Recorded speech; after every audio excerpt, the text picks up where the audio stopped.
뾰로롱 안녕하십니까.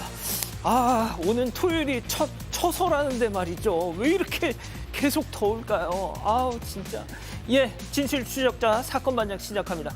주차장 진상 끝판왕을 보여드리죠. 예. 자, 서울 망원 한강공원 주차장입니다. 주차장 4칸에 차 대신 캠핑 의자 포함 짐이 저렇게 쭉 놓여있죠. 바로 왼쪽에 있는 SUV, 선글라스 낀 중년 여성 차주가 꺼내둔 물건들입니다.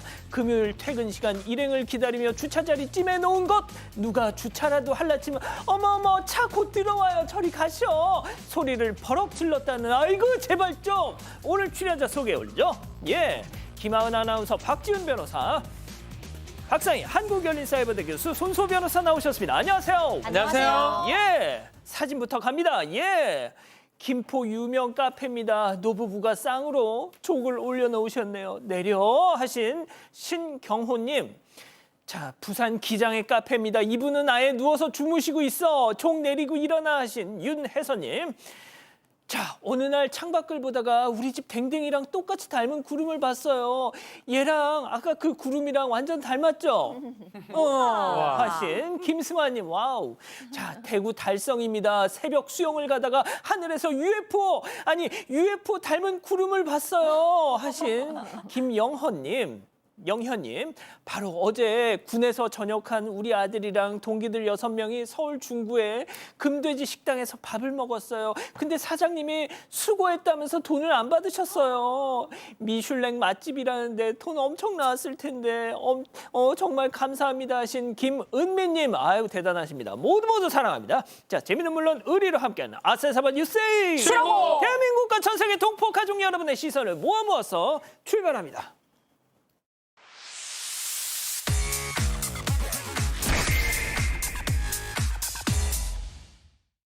첫 번째 가볼까요?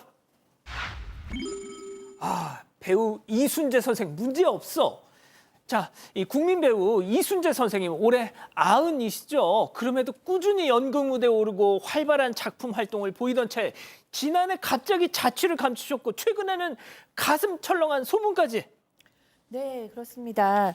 어제 오후에 서울 종로에서 연극 고도를 기다리며 기자 간담회를 가졌는데요. 거기에 배우 박근영 선생님께서 조심스레 이순재 선생님의 근황을 전했는데 여러 번 찾아가려고 했는데 좀 꺼린다고 들었다. 그래서 직접 뵙지를 못했다. 좋은 상황은 아닌 것 같다라고 전했습니다. 근데 올해 90살이 되셨기 때문에 안 그래도 걱정하시던 분이 많죠. 지난해 10월에는 해당 그 연극에 초연에 출연을 했다가 건강 악화를 이유로 중도 하차했고요. 또 올해 4월에도 한국 PD 대상 시상식 수상에도 대리 수상을 했어요. 이러니까 많은 대중들이 안 그래도 염려하고 있었는데 이런 소식에 굉장히 안타까워했습니다. 이거 진짜 무슨 일이 있는 거 아닌가요? 그렇진 않습니다. 이순재 씨 측에서 바로 입장을 밝혔어요. 건강 이상설 없다라고 얘기하고, 다만 다리가 조금 그런데 아직 재활을 하고 있는 상황이고, 재활을 하는 거는 맞고, 또 이제 배우다 보니까 또 많은 사람들을 만나던 그런 상황이기 때문에 좀 불편한 모습을 보여줄 수는 없어서 거부를 하고 있는 상황이었고, 만약에 재활이 완료가 된다면 그때는 오게 하겠다, 또 병문안 할 수도 있다라고 입장을 밝혔습니다. 특히 재활하면서 드라마나 영화 차기작도 준비하고 있으니까 조금만 기다려달라라고 얘기를 하네요. 그렇군요. 그렇다면 정말 다행입니다. 자, 다음 이어가죠. 내 숙소에 웬 남자가 야심한 새벽 제주도의 한 숙박업소 내 방에 들어갔더니 처음 보는 사람이 침대 위에 벌러덩 그 소름 끼치는 장면 제보로 만나보시죠. 누구신데? 어머. 누구세요? 저요? 네. 저기 제 자리예요. 네. 말씀하세요. 누구세요? 여기 나가주시겠어요? 제 자리예요. 신발 챙기시고요. 너무 당황스럽고 이게 지금 무슨 상황이지? 한 명으로 모자라 2명이나 이렇게 들어와 있다는 게 너무 충격적이고, 거기 위험이 처했을 때 누군가 한 명쯤은 지켜줄 사람이 있어야 된다고 생각을 하는데 그런 직원이 단 한 명도 없었다는 게 전 너무 당황스러웠고. 아니 2명이나 있었다고요? 이게 대체 무슨 상황인지 좀 설명 좀요. 자, 지난달 25일에 제보자가 제주도의 한 숙박업소를 찾았습니다. 2층에 위치한 여성 2인실에서 혼자 자고 있었는데 새벽 3시쯤 덩치 큰 남성이 창문을 열고 방으로 들어오더니 제보자의 침대에 은근슬쩍 누우려는 듯이 걸터앉고 또 제보자의 휴대전화를 가져가려고 했습니다. 제보자가 나가라고 했더니 이 남성이 쉿 이러더니 그럼 죽을게 라는 말만 반복했다고 합니다. 제보자가 조심히 거실로 나와서 숙박업소 업주에게 전화를 했지만 받지 않았고요. 경찰에 신고를 했더니 그제서야 남성이 나갔습니다. 제보자에 따르면 이 당시 숙소에 직원들이 모두 술을 마시러 나가서 아무도 있지 않았고요. 투숙객도 제보자 외에는 한 명밖에 없었다고 해요. 정말 무서웠을 것 같은데 여기서 끝이 아니었습니다. 저희가 봤던 영상 속 상황이 이제부터 펼쳐지는 이야기인데요. 몇 분 뒤에 원래 왔던 남성이 나갔는지 확인하려고 들어갔는데 또 다른 남성이 제보자 침대에 누워서 저렇게 자고 있던 겁니다. 두 번째 남성이에요, 저게. 그래서 아까 나가주시겠어요라고 물었잖아요. 이 두 번째 남성이 잠에서 깨서 곧바로 나갔고 출동한 경찰에 두 남성 모두 검거됐습니다. 이 두 남성은 20대로 함께 여행을 온 일행이었고 해당 숙소 이용객이 아니었습니다. 경찰에는 술에 너무 취해서 기억이 나지 않는다고 진술했습니다. 아니 숙소 직원들이 술 마시러 아니 이게 투숙객 혼자 덩그러니 남겨놓고 자기들 술 마시러 갔다고요? 네, 경찰이 출동해서 상황이 마무리될 쯤 돼서야 숙소 직원이 왔는데요. 그러면서 방에서 직원 방에서 같이 자자라고 얘기를 했고 결국은 숙소 사장 집에서 자게 됐습니다. 그런데 그 다음날 아침까지 사장은 얼굴도 비추지 않고 사과도 없었고요. 그리고 또 뭐 숙소 비용 이거 환불해 주겠다라는 문자만 보낸 게 전부였는데요. 그리고 이제 숙소를 옮겨서 또 계속해서 이제 그 다음 날 또 숙박을 했는데 그 새로운 그 옮긴 숙박업소 주인에게 전날에 있었던 일을 얘기해 줬습니다. 그러면서 이런 사람들이 있기 때문에 이거 카메라 설치 다 해야 된다라고 조언을 했는데 그러자 또 어떻게 또 전해 들었나 봐요. 그렇게 듣고서는 기존 사장이 제보자에게 연락을 했습니다. 우리 업체 이름 언급 주의해달라. 얘기하지 말아라 라는 거죠. 그리고 계속해서 회사 그 가게 이름 언급하면 소송 걸겠다. 이런 협박성 문자까지 보냈는데요. 아이고야. 네, 이 제보자, 이 침입한 남성들로부터 합의금을 받았거든요. 그런데 숙소 사장도 합의금을 받았습니다. 따지고 보면 뭐 숙소 관리를 소홀히 한 거 아니냐라고 볼 수 있는데 그런데도 일단은 합의금을 받았고요. 이 사장의 안일한 태도에 이 제보자는 황당하다는 심경을 밝혔습니다. 이해할 수가 없네요. 좋습니다. 다음 이어가죠. 바구니째 통 큰 철도입니다. 자, 갈수록 대범해지는 뻔뻔한 행각 제보 영상 만나보시죠. 자, 늦은 새벽 무인 매장에 들어온 저 여성 주목하세요. 바구니 꺼내 들고 자 냉동고 쪽으로 직진. 가가지고요 아이스크림을 그냥 한가득 담고 오더니 어라? 오호 그냥 밖으로 나가네. 자 보세요. 자 2분 뒤에 다시 와서는 다른 손님한테 어머 이거 맛있겠다. 이거 뭐예요? 어디 있어요? 자 다른 간식 어디 있다고 하니까 다른 간식들 저렇게 또 하나 둘 계속 담기 시작합니다. 자 이것도 챙기고 저것도 챙기고 아주 자 가득 담긴 장바구니를 들고서는 계산 없이 그냥 슝. 자 아이스크림도 모자라서 매장에 장바구니까지 갖고 가는 게 사람입니까? 그것도 참 많이도 가져갔습니다. 정말 꽉 채워서 가져갔는데요. 부산 광안리의 한 무인 아이스크림 매장에서 벌어진 일입니다. 제보자가 운영하는 매장입니다. 바로 그제였어요. 새벽 1시쯤 60대로 추정되는 중년 여성 한 명이 이제 방문을 했습니다. 여성이 매장 입구에서 장바구니를 들고 냉동고 쪽으로 가더니 가격대가 좀 있는 아이스크림들 있죠. 그런 아이스크림들을 여러 개 담고서는 이 바구니를 잠시 놓고 밖으로 나갔습니다. 그리고 몇 분 뒤에 다시 들어와서는 바구니에 뭐 젤리, 쥐포, 다른 간식들을 또 잔뜩 담더니 다른 손님들이 모두 나가고 나자 계산도 하지 않고 그대로 가지고 나가버렸습니다. 합해서 한 6만 원어치를 가져갔다고 해요. 제보자는 이 여성의 행동을 보니까 한두 번 해본 게 아닌 것 같다, 능숙해 보인다 이렇게 전했습니다. 박 변호사님, 네. 인간적으로 장바구니는 놓고 가야 되는 거 아닙니까? 그렇죠. 좋게 말하면 배짱이 있는 거고요. 무성의하다 이런 말씀도 드릴 수 있는 상황이에요. 그걸 같이 가져가는 모습. 이게 새벽 4시에 장바구니를 갖고 갔는데 문제는 그로부터 몇 시간 지난 오전 7시에 다시 나타납니다. 또 왔다 갔다 몇 번이나 매장 앞을 왔다 또 갔다 왔어? 하는 모습이 와. 저 장바구니를 들고 왔다 갔다 합니다. 그래서 제보자 입장에서는 야, 이 나 놀리는 거 아니냐 이런 생각을 갖게 됐다고 해요. 예. 경찰한테 전화가 왔다고 하는데요. 예. 이 여성 검거가 됐다고 합니다. 아이고, 잘 됐다. 다른 사건 연루가 좀 더 돼 있는 것 같아요. 아, 선수였구나. 그렇죠. 능숙하고 뭐 이런 모습 봤을 때는 절도 이런 게 있을 수 있으니까 함께 수사 중이라는 얘기도 들었다고 합니다. 아유, 반성 좀 하세요. 좋습니다. 마지막 사연으로 가보죠.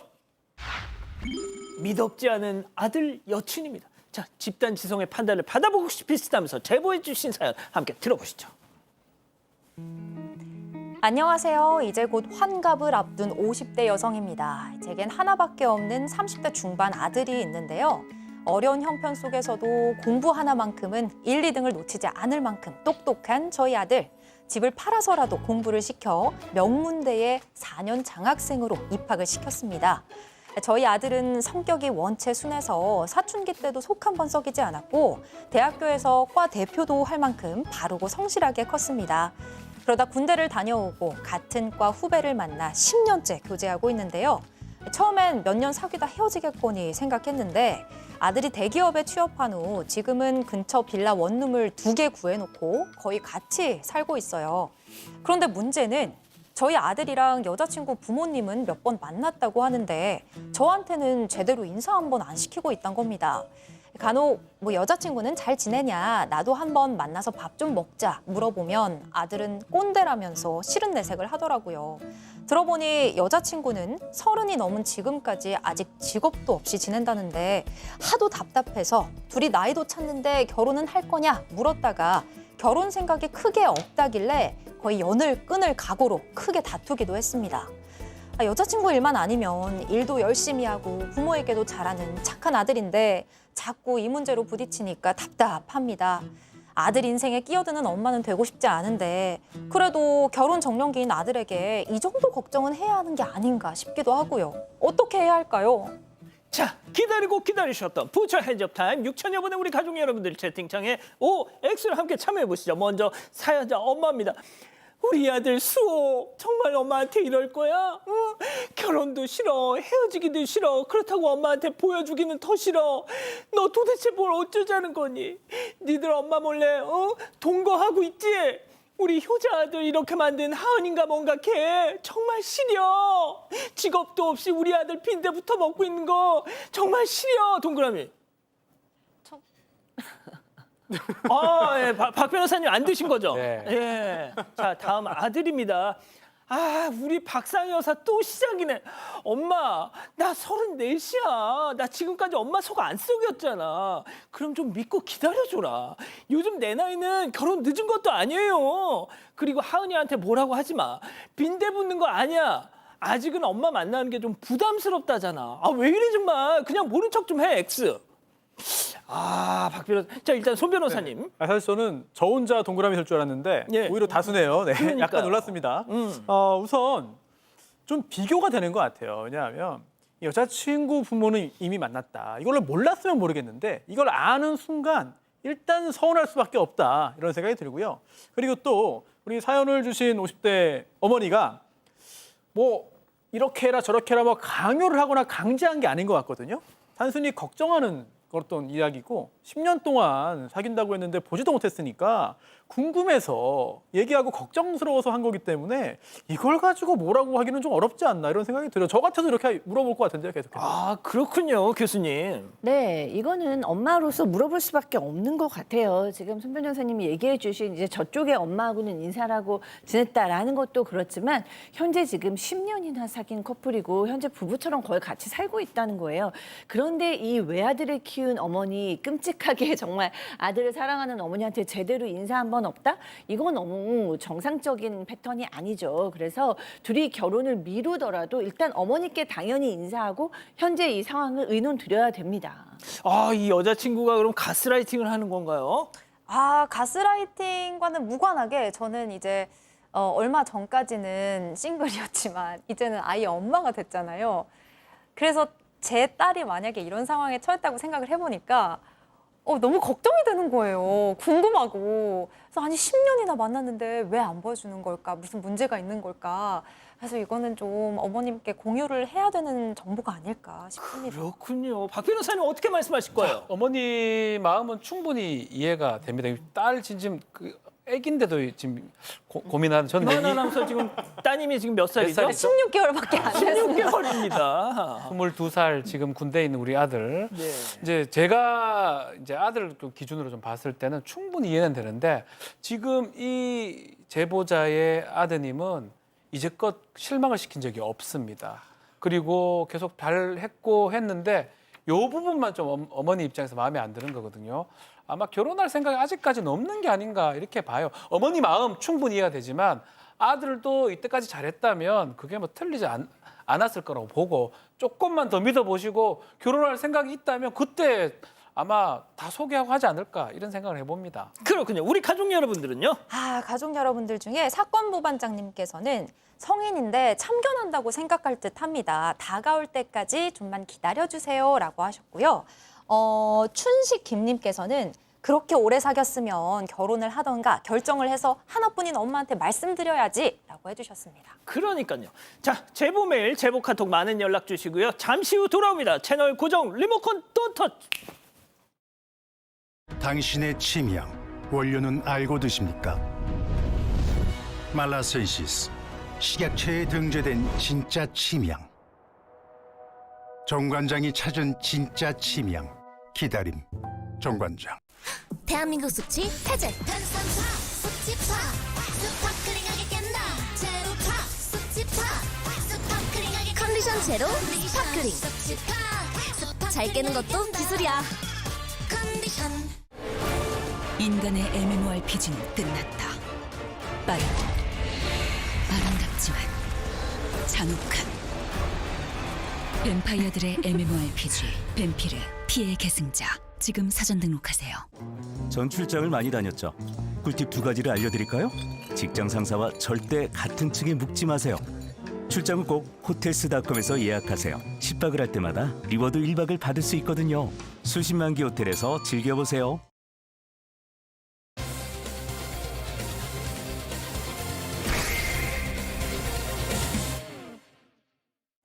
평택의 한 번화가 골목입니다. 조용하던 거리에 갑작스런 폭발음이 나더니 유리창이 산산조각 나고 건물 외벽이 순식간에 무너져 내렸습니다.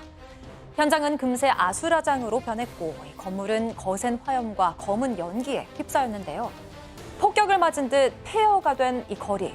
그날 이 거리에서 대체 무슨 일이 있었던 걸까요? 자, 제보로 들어온 사건입니다. 예, 정말 앞서 보신 영상에서처럼 정말 큰 사고였죠.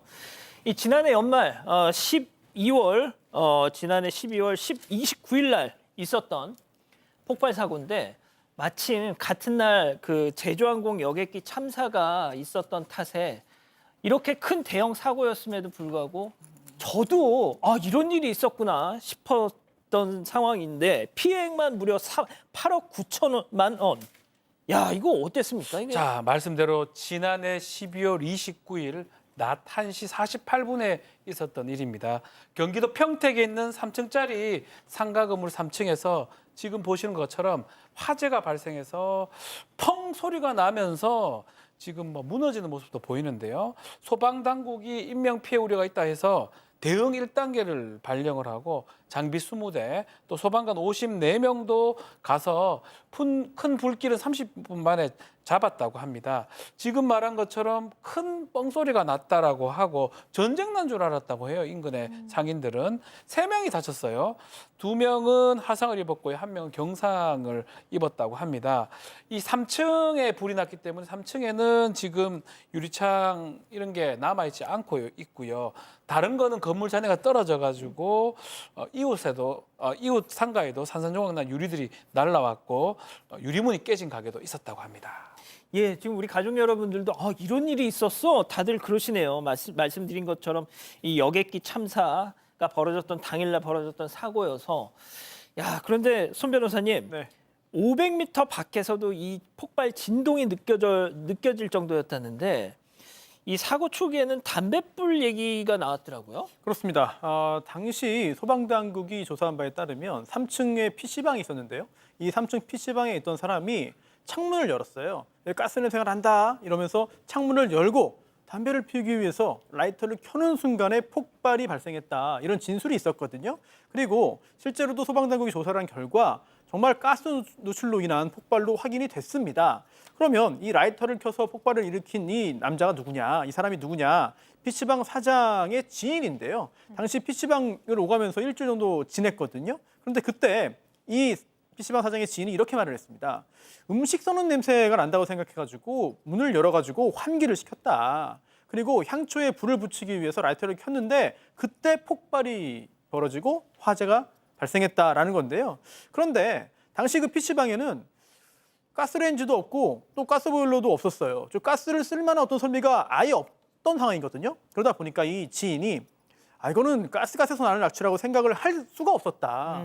실제로 음식 썩는 냄새라고 생각할 수밖에 없던 거 아니냐 이런 생각도 드는데 결국 경찰도 그렇게 봤습니다. 고의로 불낸 것도 아니고 폭발낸 것도 아니고 당시에 단순히 냄새가 났다는 것만으로 가스 누출이라고 생각할 수도 없는 거 아니냐. 즉 과실도 없다라고 보아서 결국은 혐의가 없다고 보고 수사를 종결했습니다. 아니 그 가스 설비가 없었다는데 그럼 도대체 이 문제 가스는 어디서 누출이 됐던 걸까요? 체크포인트 짚어보죠. 있어야 될 게 없다는 게 무슨 얘기일까요? 상인의 관계자 얘기 직접 들어보시죠. 도시가스가 배관 연결돼 있으면은 그 터진 데 있잖아요. 폭발한데 거기가 마감이 안 돼 있어요. 그냥 파이프가 그냥 뚝 끊겨 있어요. 그래서 아래다 밸브를 열면은 그래서 그냥 가스가 쑤 나오는 그거더라고요. 근데 그거는 도시가스에서도 검침을 해야 되고 확인을 해야 되는데 도시가스에서 확인을 안 했고 그리고 3층 세입자는 자기는 이렇게 된지도 몰랐다. 터지고 나서 알았다. 자기는 세입자고 들어온 지 얼마 안 됐다. 그리고 건물주는 그냥 자기는 건물을 임대한 거밖에 없는데 이게 왜 내 책임이냐. 그렇게 해서 지금 아무도 책임을 지려고 하지 않고 있어요. 이 배관에 마감이 안 돼 있었다고요? 네, 국가수 감정서 결과를 보면요. 3층으로 연결된 가스 배관 끝단이 마금 처리가 되지 않고 뻥 뚫려 있었다고 합니다. 그러니까 원래는 마감 캡이라고 하는 금속재 마개를 고정시켜서 가스가 빠져나오지 못하게 해야 하고 또 건물 바깥에 있는 가스 배관에도 또 다른 안전장치가 있어요. 밸브 키퍼라는 게 있어서 거기서도 가스를 잠글 수가 있어야 되는데 조사 결과 이 밸브 키퍼도 부분적으로 파손이 돼 있었습니다. 그래서 가스가 3층으로 이제 올라가고 3층에서 마감 처리 없는 파이프를 통해서 가스가 또 실내로 들어간 걸로 보입니다. 자, 지금 중요한 거는 이 사고 이후에 피해 상인들의 고통이 여전히 계속되고 있다는 거 아닙니까? 그렇습니다. 이 상인들은 피해 보상도 받지 못하고 사고로 인해서 영업 손실은 크고 정신적인 충격도 큰데 어느 누구도 지금 책임지지를 않고 있는 거예요. 지금 들으셨다시피 도시가스 측은 법대로 하라라고 얘기하고 있고요. 건물주는 나는 임대만 줬지 내가 무슨 검사하는 사람이냐 내 책임이 아니다라고 얘기하고 있고요. 3층의 세입자는 또 나는 들어온 지 얼마 안 돼서 잘 모르고 도리어 피해자다라고 얘기하고 있고요. 3층에 이 세입자가 PC방을 운영하고 있는데 이 PC방에 이제 보험회사에 연락을 해봤대요. 그랬더니 이제 보험회사에서는 이 3층 세입자가 영업을 안 했다고 했기 때문에 보험금을 줄 수 없다라는 얘기인데 여기 이제 이 3층 세입자가 탈북민 출신이라서 그 남한의 말을 좀 서툴렀다고 합니다. 예. 그래서 장사가 잘 안 돼서 영업을 못한 날이 많다라는 표현을 영업을 잘 안 했다 이렇게 얘기했더니 영업 자체를 안 했기 때문에 보험금을 줄 수 없다라고 얘기했다고 합니다. 이 탈북민 분이 아무래도 우리나라 이렇게 뭐 말이 서툴다 보니까 영업을 거의 안 했어요. 그러니까 영업 안 하셨어요? 그럼 보험금 못 줘. 야, 이게 그러면은 일단 이 도시가스 회사 그쪽 입장도 들어봐야 되잖아요. 그렇죠. 원래 가스배관 관리 책임은 도시가스 회사에 있으니까 저희가 도시가스 회사 관계자와도 좀 이야기를 해봤는데요. 이 건물이 주택에서 상가로 용도를 변경했다고 해요, 중간에. 그러면서 누군가 배관 끝부분을 마감 캡과 함께 잘라낸 게 아닌가 의심이 든다는 입장을 전해왔습니다. 이 배관이 절단됐는데 내부 나사산이 관찰되지 않았고 절단부에 탄화 흔적이 보인다라면서 지금 보이는 이 사진을 보내오셨어요. 그러면 사고가 아니라 사건일 수도 있는 거군요. 네, 그렇죠. 이 배관에는 사용자 배관 그리고 시설자 배관이 있다고 하는데요. 건물주가 관리 책임을 지는 사용자 배관이라고 해요. 이 배관의 경우에는 6년 전에 마감캡 시공을 분명히 했다. 시공 자체를 안 한 게 아니냐는 의혹에 대해서는 우리가 6년 전에 마감캡 시공을 분명히 했다라면서 강하게 부인했습니다.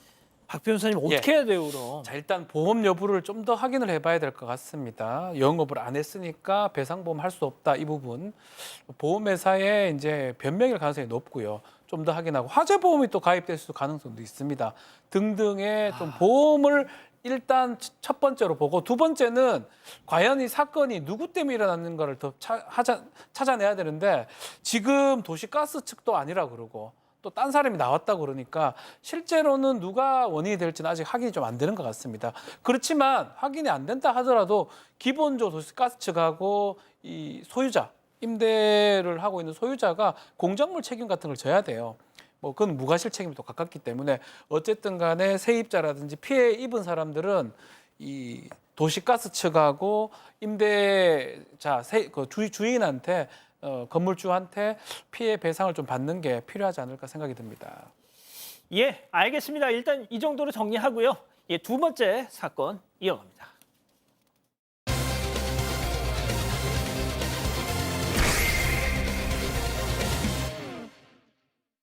최근 제동 장치가 없는 픽시 자전거를 타던 중학생이 숨지는 사고가 발생했습니다. 경찰이 단속을 강화하겠다고 밝혔지만 청소년들 사이에서 픽시 자전거의 인기는 여전히 높습니다.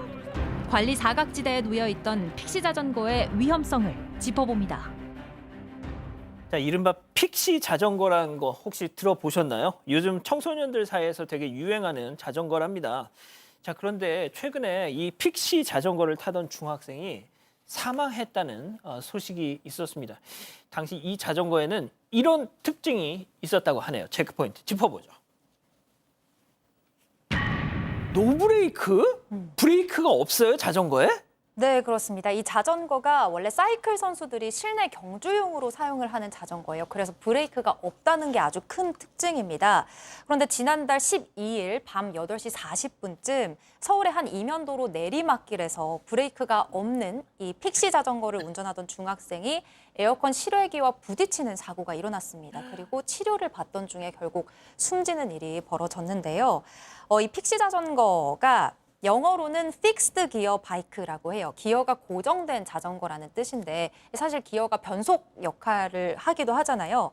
근데 여기는 브레이크가 따로 없기 때문에 일반 자전거랑 다르게 속도를 줄이거나 멈추려면 페달을 아예 거꾸로 돌리거나 뒷바퀴를 좌우로 막 흔들어서 마찰을 일으키면서 속도를 줄여야 합니다.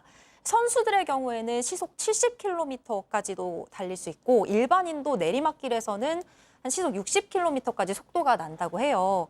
그래서 그동안 사고 우려에 대한 목소리가 꾸준히 있어 왔는데 관련 민원도 많고 최근에 이렇게 사망사고까지 있었던 만큼 경찰이 제동장치가 없는 자전거에 대해서 이제 단속을 강화하겠다고 밝혔습니다. 아유, 교수님 세상에 저걸 어떻게 타요?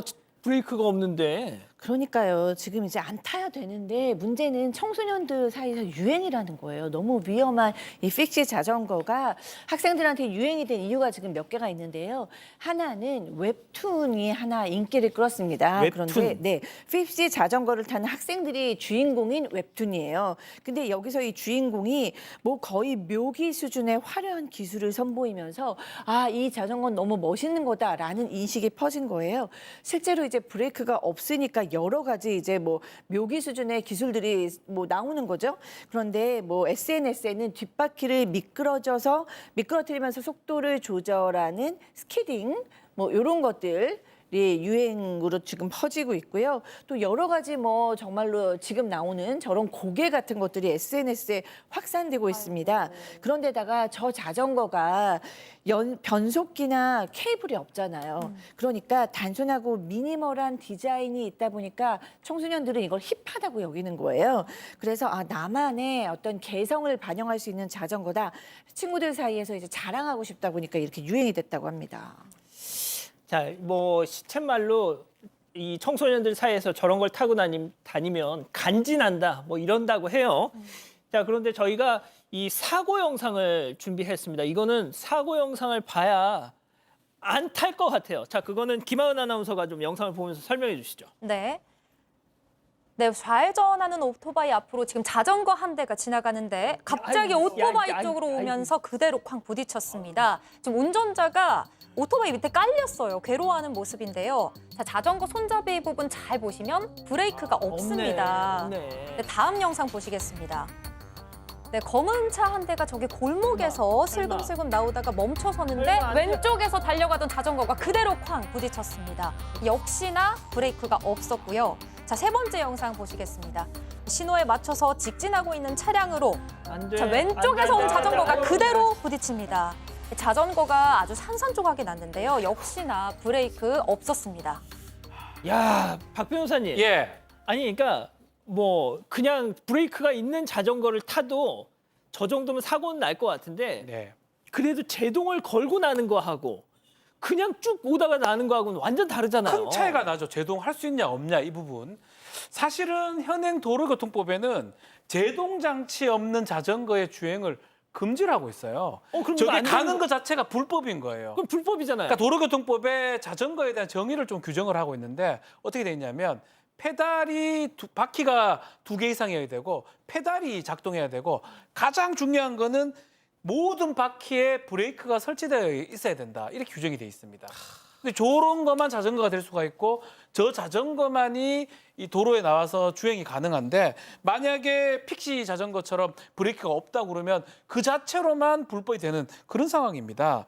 근데 단속도 사실 어려웠고 그걸 확인하는 게 쉽지 않았기 때문에 규제를 못했는데 바로 어젯밤에도 대전에서 도로를 주행하던 택시가 횡단보도 건너던 픽시 자전거를 들이받았고요. 또 10대 청소년입니다. 사고가 나서 치료를 받고 있다고 합니다. 지금 문제는 말씀대로 자전거 자체도 사실은 노출돼 있기 때문에 위험성이 있거든요. 사고가 나면 브레이크가 없다고 하면 더 위험한 거 아니냐. 그래서 자꾸 문제 제기가 되는 상황입니다. 자, 방송 보고 계시는 우리 부모님들 자녀분들한테 저거 진짜 사주면 안 됩니다. 이 불법이에요. 들으신 것처럼.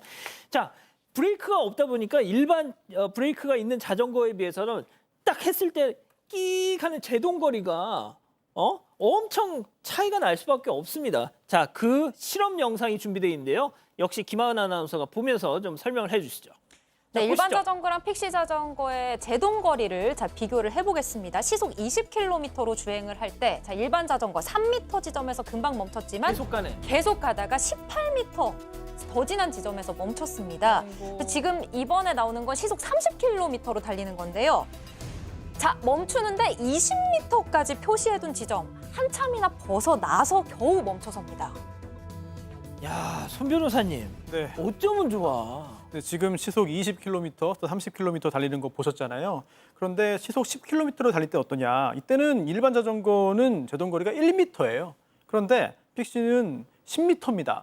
그러다 보니까 저렇게 아주 능숙하고 아주 잘 타는 사람도 저는 전문가도 이렇게 큰 차이가 나고 제동거리가 지금 많은데.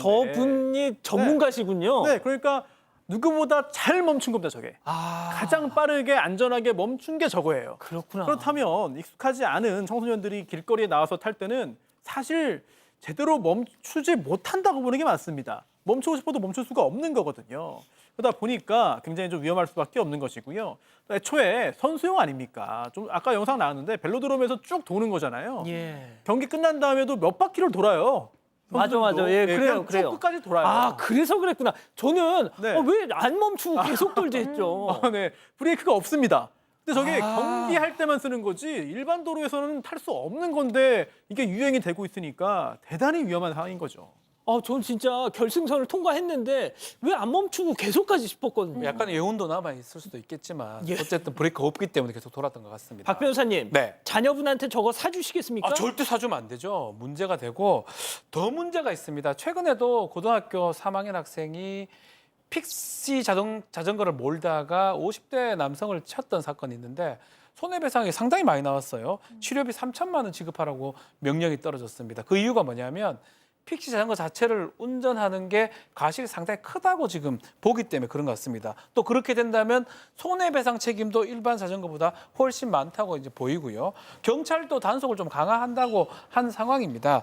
특히 만약에 단속이 된다 그러면 이걸 즉결 심판 청구 대상이 되고 18세 미성년자가 계속적으로 경고에도 불구하고 저 픽시 자전거를 몬다 그러면 부모님한테 책임을 묻겠다는 거예요. 부모님이 아동복지법상의 방임이다. 이거는 아이를 관리하지 않았다라고 해서 부모님도 처벌할 수 있다라는 얘기를 하고 있는 그런 상황입니다. 자, 교수님이 정리 좀 해주시죠. 네, 지금 뭐 절대로 부모님들은 사주시면 안 될 것 같고 뭐 이제는 아동 학대가 된다고 하니까 더 뭐 사주실 리도 없습니다. 그런데 이제 댓글들이 많이 달렸는데 거기에 픽시 자전거를 사용해 봤다라는 분들의 댓글이 아니 적어도 브레이크 달면 정상 자전거랑 똑같은데 애들이 멋내기 위해서 브레이크를 떼니까 문제라는 거예요. 그런데 지금 경찰 단속이 이제 시작됐으니까 다행이지만 이 예를 들면 뭐 판매업자나 개조업자도 규제해야 되는 거 아니냐. 개조를 사실 하는구나. 교조를 안 해야 되잖아요. 그리고 브레이크가 만약에 빠진다면 그 판매도 안 해야 되잖아요. 그래서 단속과 함께 제도적인 보완도 이루어졌으면 좋겠다라는 의견이 있습니다. 그렇군요. 자, 두 번째 사건 마무리하고요. 별별 상담소 이어갑니다.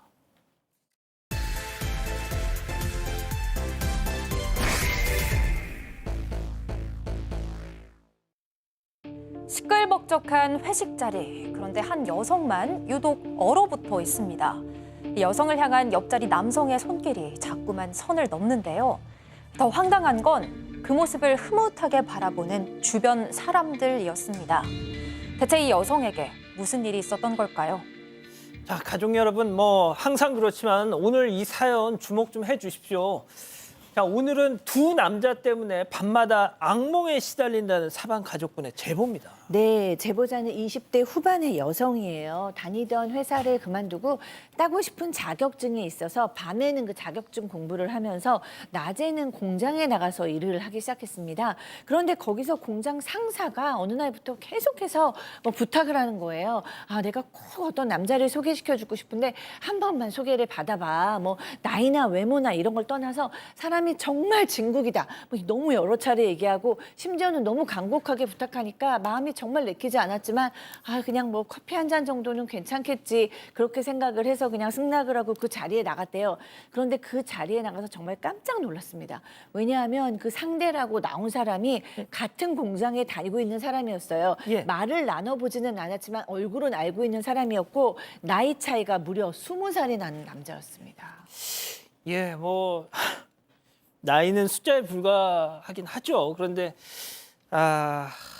50대 남성과 20대 후반의 여성은 좀 차이가 좀 많이 나죠. 끔찍하긴 하겠네요. 네, 남성이 제보자를 보더니 좀 쑥스러워하면서 제가 공장 형님께 졸라서 이 자리를 마련한 거다라고 털어놓더랍니다. 그래서 제보자가 나이 차이가 너무 많이 난다고 이제 거절을 했는데 남성이 나이를 떠나서 내가 어떤 남자인지 한번 만나나 봐라. 한 딱 3개월만 만나보고 아니다 싶으면 그때 헤어져도 되지 않냐. 이렇게 말을 했습니다. 아, 당사자가 예. 나랑 석 달만 만나보자. 네, 그 20살 차이 나는 그 남성이 나는 진국이다. 그렇게 말을 했습니다. 제보자가 너무 불편해서 그날 시킨 커피도 다 마시지 못하고 자리에서 일어났고 곧바로 이 소개팅을 주선한 50대 상사에게 전화를 했습니다. 근데 50대 상사도 좀 미안했던 건지 뭔지 모르겠지만 전화를 받지 않았고 그 뒤로 상사가 눈치가 보였는지 대놓고 제보자를 피해 다녔다고 합니다. 예, 뭐 제가 앞서도 말씀드렸지만 숫자에 불과하죠.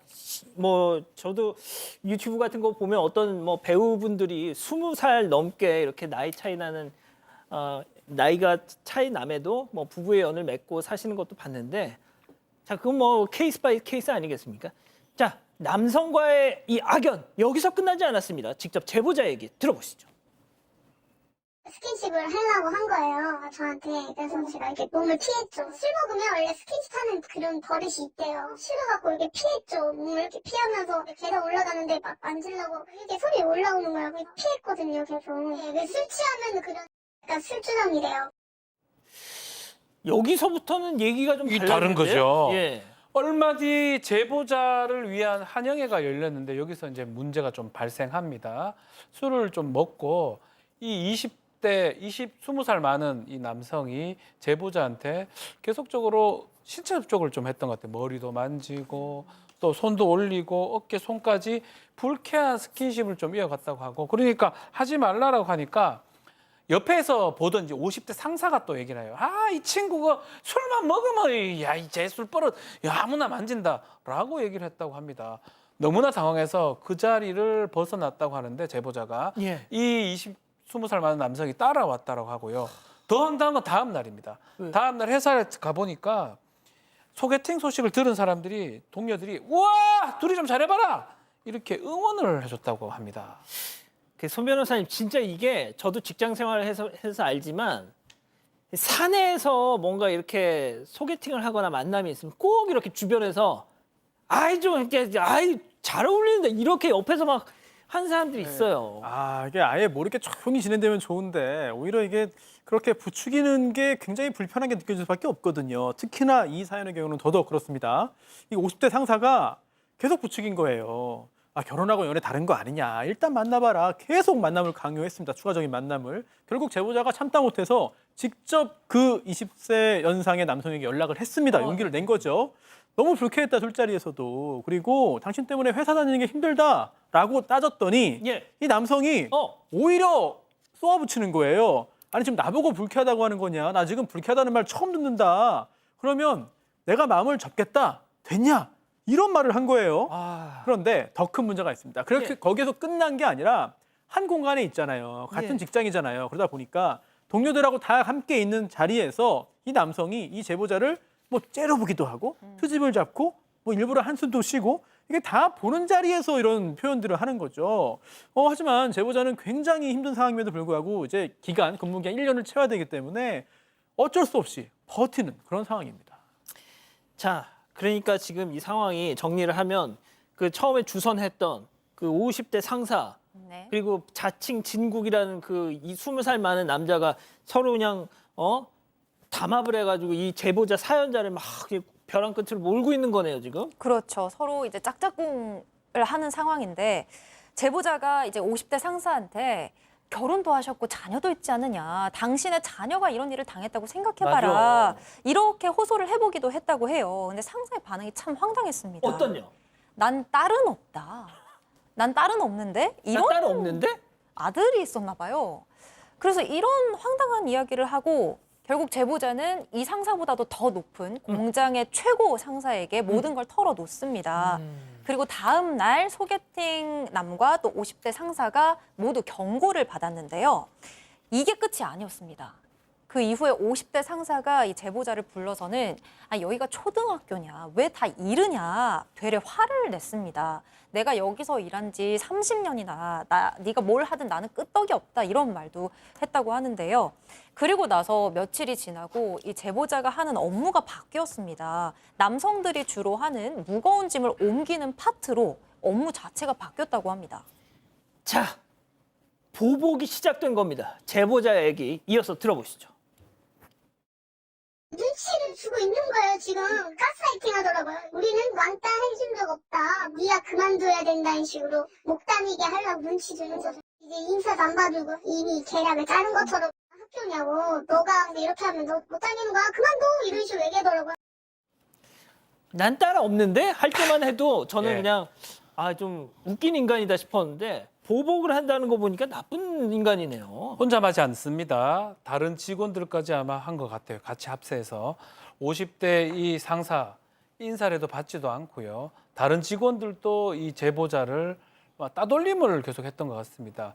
그래서 결국 왜 인사를 안 받냐고 하니까 너 때문에 어머 회사 분위기 다 망쳤다라고 오히려 핀잔도 줬다고 합니다. 그래서 이 제보자 입장에서는 회사가 너무 힘들어서 밤잠도 설치고 악몽에 시달리고 많이 힘들어했는데 나중에 이 1년 근무를 버티고 있긴 하지만 이 50대 상사 계속 하는 말이 야, 이 정도면 좀 나가야 되는 거 아니냐?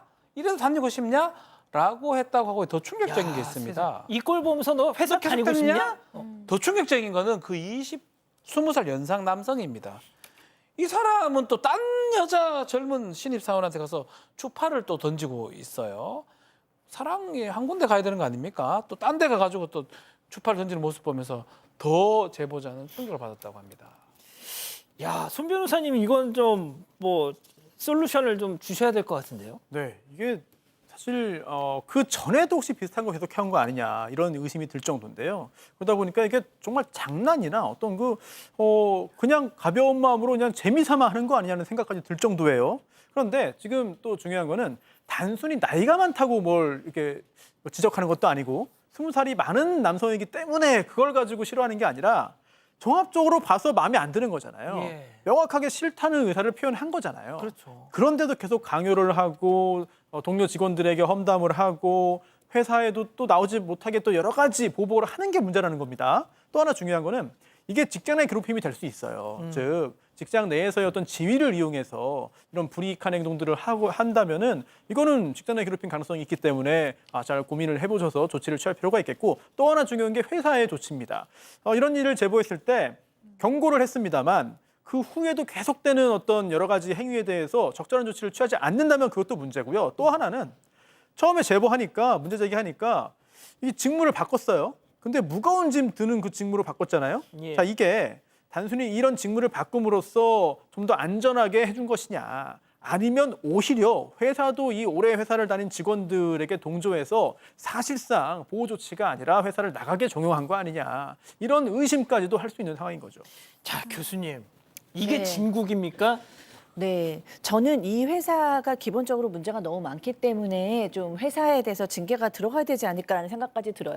기본적으로 성희롱 있었죠, 직장 내 괴롭힘 있죠, 보복 있죠. 그다음에 뭐 이런 모든 것들이 사실은 폭력적입니다. 그런데 변호사님 얘기하신 것처럼 이 두 남자는 말할 것도 없고요. 동료들은 여기에 대해서 묵인하고 강화시키고 동조하고 있고요. 이 최고라는 상사도 사실은 뭐 들어주는 척했지만 전혀 보호 조치가 안 되고 이 모든 것에 동조한 것 같은 느낌이 있어요.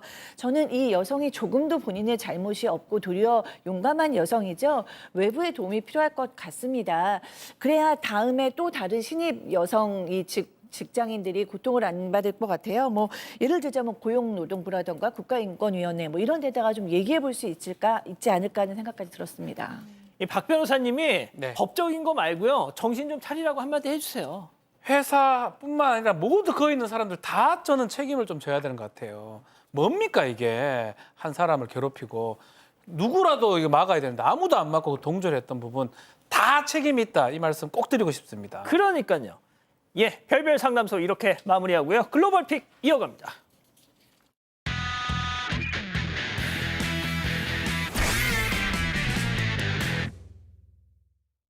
자, 블랙박스 차가 다리 위를 달리고 있습니다. 그런데 이때 저 멀리 중앙분리대를 뚫은 차가 하얀 차를 향해서 돌진합니다. 뚫고 피할 새도 없이 결국 쾅 부딪히고 옆을 달리던 전기 스쿠터까지 연달아 덮쳤습니다. 그리고 그제야 검은 차가 우뚝 멈춰 섰는데요. 부서진 차와 중앙분리대 잔해로 도로 위는 쑥대밭이 됐고요. 사고 차에 있던 탑승자가 창문으로 겨우겨우 탈출을 시도합니다. 아까 그 스쿠터 운전자. 걱정이 많이 되는데요. 아직 자세한 사고 원인은 조사 중에 있지만 음주나 약물을 한 상태로 운전한 건 아니었다고 하고요. 특히 스쿠터 운전자 안위 궁금하시죠? 예. 다행히 사고 관련자 모두 심각한 부상은 없었습니다. 야, 어떻게. 자, 다음 이어갑니다. 두 남녀가 먹음직스러운 음식을 쫙 늘어놓은 채 앉아 있습니다. 식당에서 먹방을 찍고 있습니다. 햄버거로 뭐 짠 또 건배도 하고요. 또 한 입 맛있게 먹는 순간 뭔가가 뻥! 폭발을 합니다. 폭발, 가스 폭발? 예. 가스 폭발이요? 유리창 파편이 끼고 또 음식들이며 죄다 쏟아졌습니다. 옆으로 미끄러진 두 사람 얼른 몸부터 피하는 모습이죠. 아이고. 뭐야, 이거? 자, 그 뒤로는 식당 직원들이 아주 깜짝 놀란 모습을 보이고 있습니다. 가스 폭발? 이유는 알 수 없어요. 웬 차량이 바로 옆 창문을 뚫고 차량 들어왔던 돌진? 겁니다. 어머나. 인명 피해로 이어질 수 있었던 위험한 상황이지만 다행히 아무도 크게 다치지 않았다고 합니다. 아유. 사건이 알려지고 난 뒤로 이 식당 찾아오려던 사람들이 오히려 줄을 잇고 있다고 합니다. 더 찾아온다고요? 네. 왜? 예, 다음 이어갑니다. 희한하네.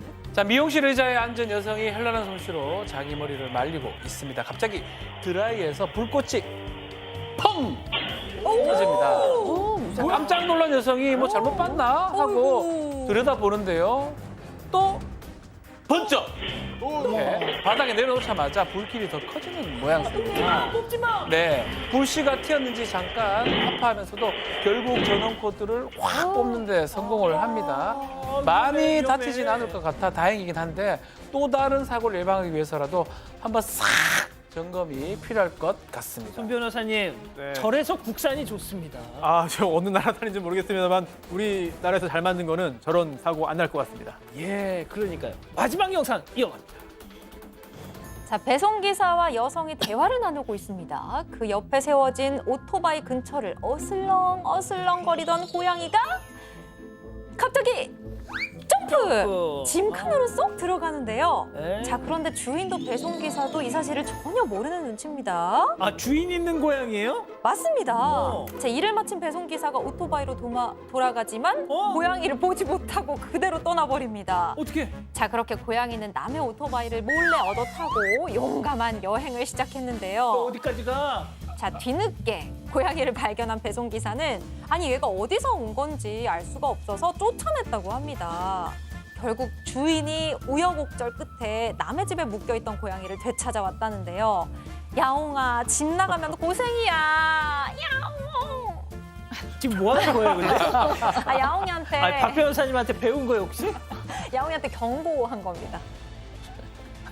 박 변호사님한테 배운 것 같은데? 죄송합니다. 예, 죄송하세요. 예, 사랑하는 사건반장 가족 여러분, 시원한 밤 보내시고요. 저희는 내일도 4반 750 저녁 7시 50분에 다시 옵니다. 안녕히 계십시오.